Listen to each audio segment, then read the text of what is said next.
Assalamualaikum warahmatullahi wabarakatuh. Bismillahirrahmanirrahim. Alhamdulillahirabbil alamin. Assalatu wassalamu ala asrofil anbiya'i wal mursalin wa ala alihi wa sahbihi ajma'in amma ba'du. Pemirsa Sinpo TV dimanapun Anda berada, bagaimana kabarnya Anda hari ini? Semoga selalu sehat dan semoga selalu dalam lindungan Allah Subhanahu wa Ta'ala.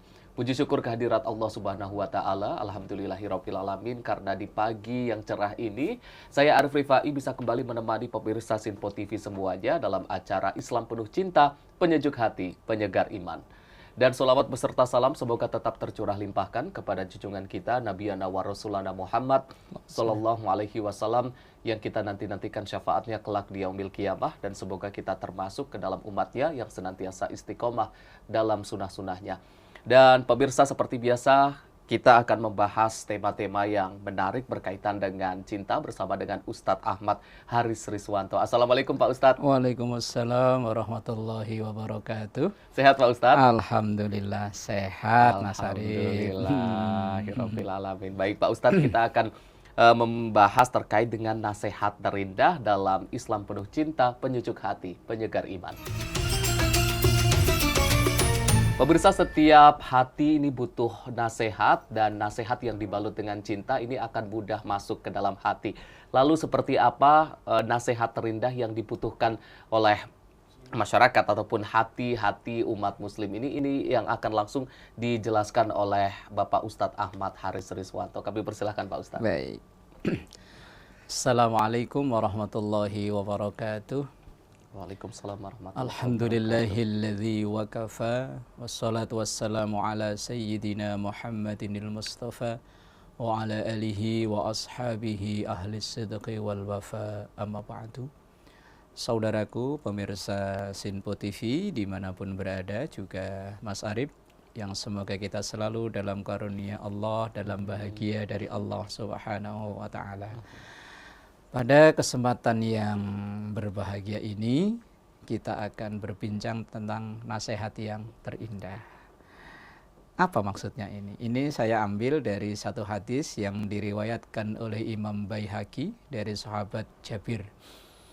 Hadis ini tercatat dalam kitab Mukhtarul Ahadits An-Nabawiyah di urutan yang nomor 12. Rasulullah Shallallahu Alaihi Wasallam beliau bercerita begini, Atani Jibril waqala. Satu hari malaikat Jibril datang pada Rasulullah Shallallahu Alaihi Wasallam, kemudian memberi nasihat pada Rasulullah.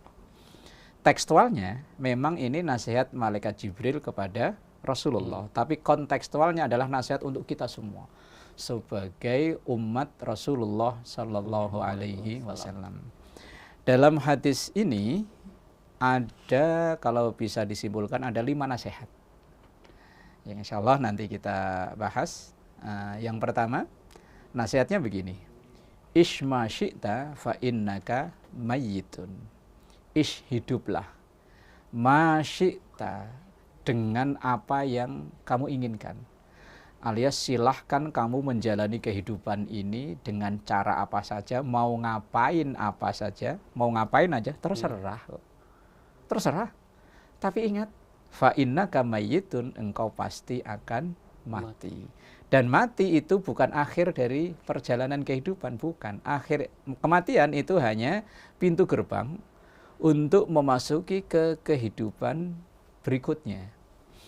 Makanya salah besar ketika ada orang yang dirundung banyak masalah kemudian mengakhiri hidup, dia berpikir kalau mati semuanya selesai. Tidak, justru malah akan menambah masalah baru, semakin berat.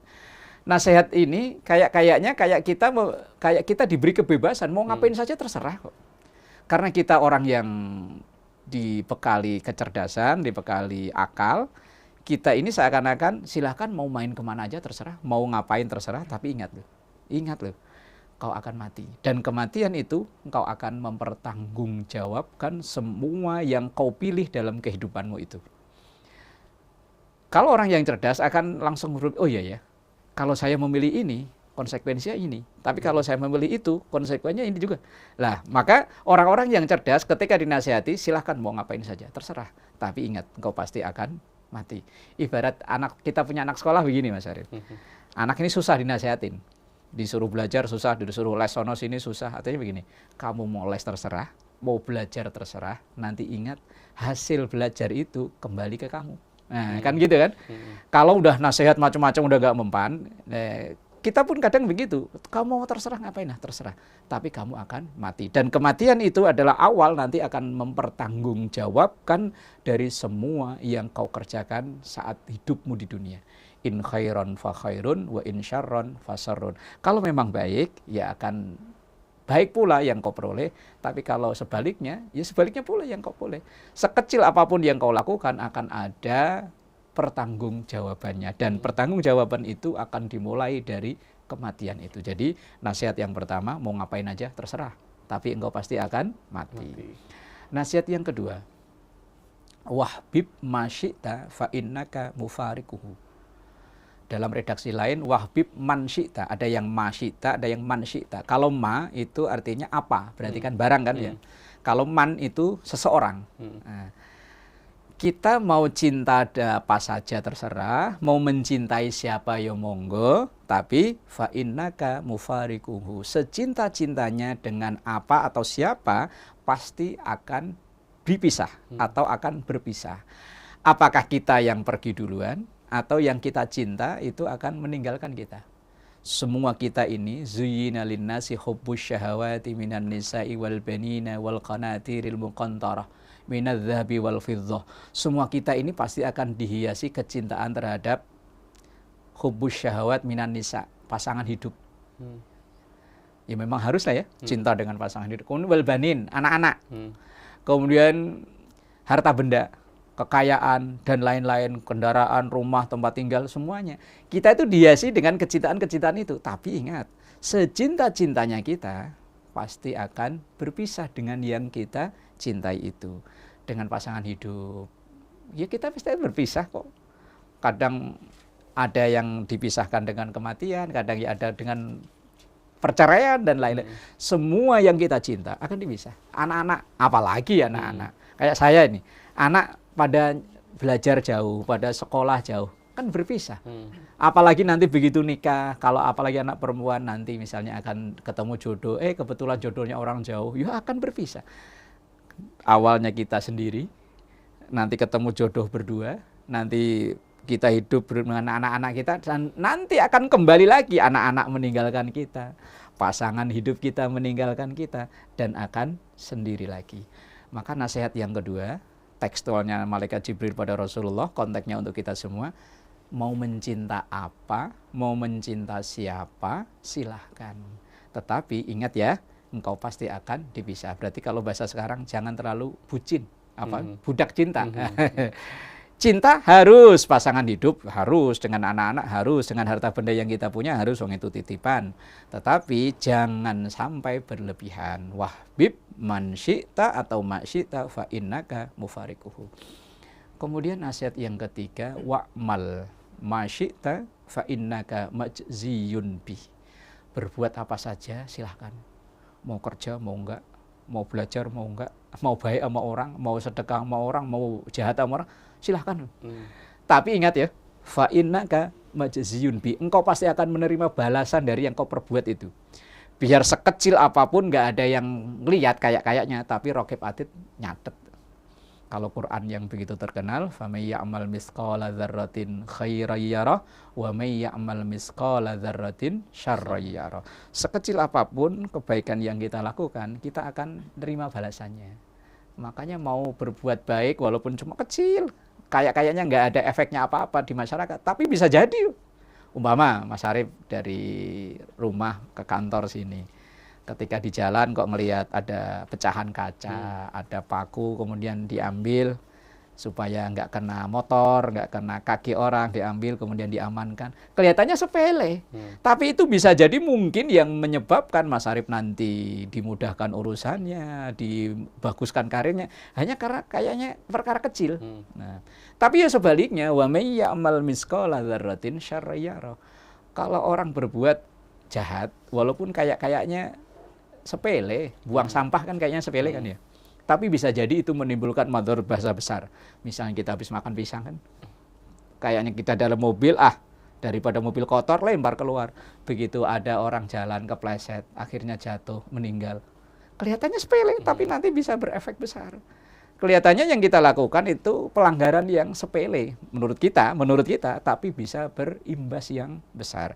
Maka kalau kita tahu nasihat ini, mau berbuat apa saja terserah, tapi ingat, segala yang kau lakukan itu nanti feedbacknya, imbasnya akan kembali ke kita sendiri. Kalau baik ya akan dapat balasan baik, ya kalau sebaliknya buruk ya akan dapat balasan buruk. Maka nasihat yang ketiga, wa'mal masyita fa innaka majziyun bih. Berbuat apa saja terserah, tapi engkau pasti akan menerima balasannya. Terkadang kita itu sering menganggap kejahatan sepele, pelanggaran sepele kecil, buang sampah kecil. Nggak ada yang lihat, nggak ada petugas, nggak ada CCTV, aman lah. Atau mungkin kita melakukan kebaikan yang tadi saya contohkan kayaknya sepele banget. Kadang mohon maaf ya, kita lagi naik kendaraan di perempatan ada Pak Ogah bahasanya kita ya, kita ngasih mungkin 1.000, 2.000, tapi bisa jadi dia saat itu lagi butuh. Mungkin ketika orang diberi, ketika saat lagi butuh, ia akan berdoa dengan tulus. Siapa tahu doa dia yang diijabah oleh Allah Subhanahu wa Ta'ala. Kita nggak tahu doa siapa yang diijabah oleh Allah untuk kita, itu kan kita nggak tahu. Bisa jadi doa-doanya orang yang sangat butuh itu tadi, termasuk kita memberi kebaikan yang sangat kecil, tapi bisa jadi efeknya yang besar. Wallahu a'lam bishawab. Baik Pak Ustadz, tadi ada 5 nasihat ya Pak Ustadz ya. Baru berapa tadi Pak Ustadz? Baru 3. Masih ada 2 lagi. Kita akan lanjutkan lagi usai jeda pariwara. Pak Pemirsa jangan kemana-mana. Usai jeda kita akan kembali lagi. Tetaplah bersama kami di Islam Penuh Cinta, penyejuk hati, penyegar iman.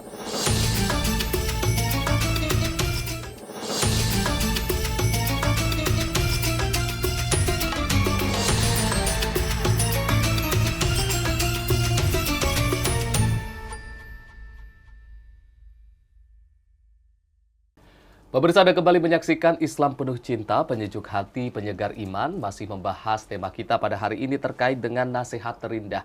Tadi ada 5 nasihat terindah yang disampaikan Pak Ustadz dan baru 3 yang disampaikan Pak Ustadz. Masih ada 2 lagi, kira-kira apa? Kami persilahkan Pak Ustadz untuk bisa melanjutkan. Ini nasihat bukan dari saya. Ini nasihat dari Malaikat Jibril pada Rasulullah. Jadi saya hanya menyampaikan ulang aja, meneruskan. Yang keempat ya. Keempat begini. Wa'lam anna syarafal mu'min qiyamuhu bil-lail. Bahwa seseorang akan memperoleh posisi mulia di sisi Allah itu salah satunya qiyamuhu bil-lail, bangunnya di waktu malam. Alias tahajud. Seseorang itu bisa memperoleh kemuliaan di sisi Allah kalau dalam Qur'annya begini, wa minal laili fatahajjat bihi nafilatan lak asa ayyab'atsaka rabbuka maqaman mahmuda. Seseorang itu ketika malamnya menyisakan waktu, sebagian malamnya untuk bangun bermunajat kepada Allah, dia bersujud kepada Allah. Inilah asa ayyab'atsaka rabbuka maqaman mahmuda. Dia akan memperoleh posisi yang istimewa di hadapan Allah. Orang-orang yang istiqomah dengan sholat malamnya itu yakin akan diberikan yang tidak diberikan kepada orang lain. Akan ada istimewa tersendiri di hadapan Allah. Dan juga itu suatu saat akan nampak di hadapan sesama manusia. Dan memang ini bukan perkara berat. Walaupun itu secara fikih dihukumi sunnah, tapi sunnah yang paling mendekati wajib. Dan salah satu ibadah sunnah yang diteks langsung dalam Quran tadi itu wa minal laili fatahajjat bihi nafilatan lak. Lah kadang ada yang mengatakan kalau salat malam, antara salat malam dan tahajud itu ada sedikit berbeda. Sama-sama dilaksanakan di malam hari. Kalau tahajud itu disyaratkan setelah bangun tidur walaupun cuma sebentar. Tapi kalau sholat malam itu yang penting dilaksanakan di waktu malam. Makanya kayak tarawih, itu disebutnya sholat malam, tapi belum disebut tahajud. Kecuali kalau tahajudnya, mungkin tarawihnya jam 1, setelah dia bangun tidur, ya udah disebut tahajud. Nah, dalam tahajud inilah, dalam keheningan malam, seseorang yang mau meluangkan waktu, maka dia akan memperoleh maqamam mahmuda, posisi yang istimewa di hadapan Allah. Kalau seseorang sudah istimewa di hadapan Allah, maka nggak ada satupun kekuatan di muka bumi ini yang bisa merendahkan dia. Kita mungkin lihat orang-orang yang sukses, mungkin dari sisi bidang apapun sukses, pasti dia ada amalan istimewa di hadapan Allah. Ya, salah satu amalan istimewa yang bisa menarik rating supaya lebih cepat naik itu sholat malam. Walaupun cuma hanya 2 rakaat misalnya, hanya 2 rakaat habis itu udah tidur lagi, udah walaupun sudah hampir menjelang subuh, enggak apa-apa. Yang penting jangan ditinggalkan walaupun ini tidak wajib. Kalau untuk Rasulullah memang dihukumi wajib. Itu nasihat yang keempat. Pengen mulia di hadapan Allah, luangkan waktu untuk sholat malam.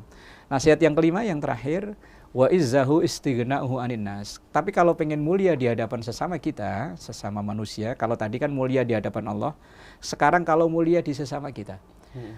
Malaikat Jibril ngajarin, semakin mandiri engkau semakin mulia. Semakin ketergantungan, engkau akan semakin hina. Ini nasihat luar biasa, Mas.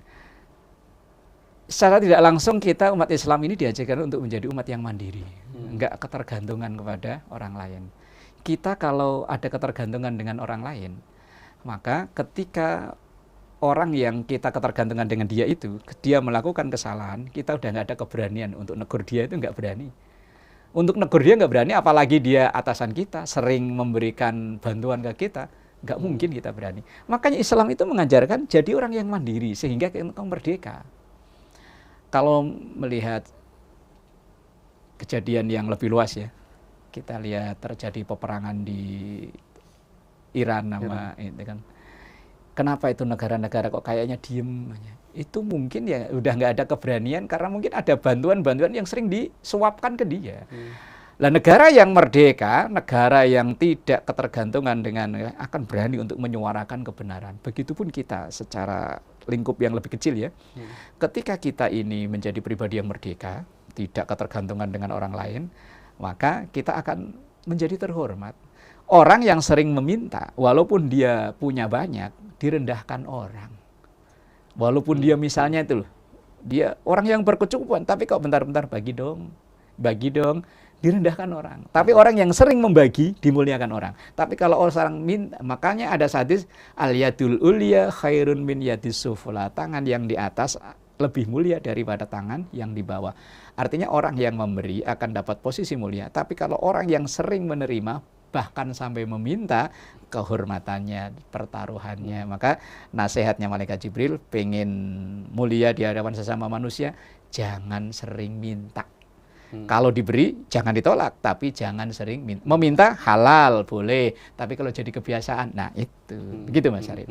Baik, itu tadi 5 nasihat yang disampaikan oleh Malaikat Jibril kepada Rasulullah SAW secara khususnya, tapi juga itu sebenarnya ditujukan untuk seluruh umat Nabi Muhammad SAW. Pak Ustadz tadi kan yang menyampaikan nasihatnya itu kan langsung Malaikat Jibril kepada Rasulullah SAW, dan ketika yang menyampaikan Malaikat Jibril dan yang menerima adalah Rasulullah, itu kan mudah diterima Pak Ustadz. Nah ini mungkin kalau dalam kehidupan sehari-hari kita Pak Ustadz, apabila kita ingin memberikan nasihat kepada sesama atau bahkan atasan atau orang yang lebih tua, itu kan kadang canggung Pak Ustadz. Iya betul. Itu bagaimana Pak Ustadz ini? Baik, ini kadang problem Mas Arif. Karena umumnya, ya tidak semuanya ya, ketika orang berasa di posisi atas, kemudian yang nasihatin orang yang posisi di bawahnya itu seringnya nggak dianggap. Kecuali dibalik, yang memberi nasihat itu yang posisi di atas, kepada yang bawah itu mudah diterima, seperti Mas Arif bilang tadi. Lah kalau posisinya seperti itu, misalnya ada orang yang di atas kita itu bisa karena umurnya, bisa karena jabatannya, bisa karena status sosial dan lain-lain. Ketika dia melakukan pelanggaran, bagaimana kita menegurnya? Kan gitu ya. Nah, tentu kita memakai etika. Ketika Nabiullah Musa alaihissalam diperintahkan untuk berdakwah kepada Fir'aun. Udah kurang apa Fir'aun? Fir'aun itu kalau sisi keduniaannya udah lengkap ya. Yo orang kaya, yo raja, penguasa. Lah Musa bukan siapa-siapa. Saat itu Nabi Musa udah orang nggak punya apa-apa, hidupnya bisa dianggap sebagai pelarian kan, karena kasus pernah tak sengaja membunuh orang. Itu pun Allah Subhanahu wa taala memerintahkan kepada Nabi Musa dengan memakai bahasa yang qaulan layyina, dengan bahasa yang sopan. Jangan mentang-mentang langsung elu. Kalau orang Betawi ya enggak, memakai bahasa yang sopan. Kalau bisa ya, kalau memang ada akses, kita secara face to face ngobrol. Jangan sampai malah di depan umum bisa menjatuhkan harga dirinya. Kalau ada akses untuk ketemu dengan langsung, kita ngobrol secara langsung dengan memakai bahasa yang halus, dengan memakai bahasa yang bisa diterima oleh dia, dengan tidak terkesan menggurui. Ini kadang kita kalau menasihati kan kesannya menggurui, apalagi kalau saya ngelihat di media sosial itu kayaknya miris kadang-kadang. Ada orang yang menggeluti satu dunia itu digeluti udah bertahun-tahun, dikritisi oleh orang yang sama sekali ngerti aja enggak. Dengan pakai bahasa yang, mohon maaf, kadang pakai bahasa kasar. Ini bukan tuntunan Islam. Ketika ada orang, walaupun mohon maaf ya, ada seorang pemimpin yang konon katanya zalim, itu pun Fir'aun kurang apa dah zalimnya, Fir'aun kurang apa zalimnya. Itu Islam ngajarin Nabi Musa untuk nasehatin dengan cara yang baik, apalagi pemimpin yang hanya tidak disukai oleh lawan politiknya. Apalagi dengan sampai menfitnah, sampai menjatuhkan, sampai bikin meme-meme yang itu kan sama sekali bukan ajaran Islam. Walaupun dia memakai atribut yang kayaknya Islami, tapi kalau yang keluar dari mulutnya bukan ajaran Islam, yang tidak diinginkan oleh Islam, ya nggak Islami namanya. Kita ketika pengen nasihati seseorang yang berada di posisi atas kita, cari kesempatan yang bagus, kita ngobrol face to face, sampaikan dengan bahasa yang tidak menggurui, sampaikan dengan bahasa-bahasa yang sopan, seperti perintah Allah pada Nabi Musa untuk mendakwai Fir'aun.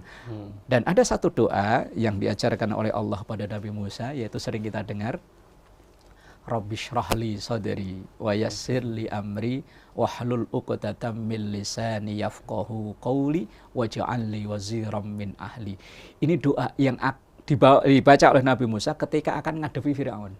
Nah, ini mungkin bisa kita baca ketika kita akan memberikan masukan kepada atasan kita supaya bisa diterima, bisa ngomongnya kita ini lancar.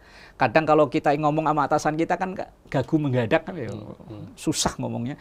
Rabbi shrahli sadri, ya Allah luaskan dada. Seandainya nasihatku nggak diterima, aku terima dengan lapang dada. Seandainya nasihatku malah dianggap sebagai sesuatu katanya saya nggak cinta memusuhi dia, Rabbi shrahli sadri wa yassir li amri, mudahkan urusanku ya Allah. Wahlul 'uqdatam min lisani, uraikan ikatan yang ada di lisan ini biar ngomongnya itu enak, lancar, diterima dengan baik. Ini ajaran yang luar biasa yang disampaikan oleh Allah untuk dibaca oleh Nabi Musa, karena Nabi Musa akan menghadapi orang yang saat itu super power lah ya.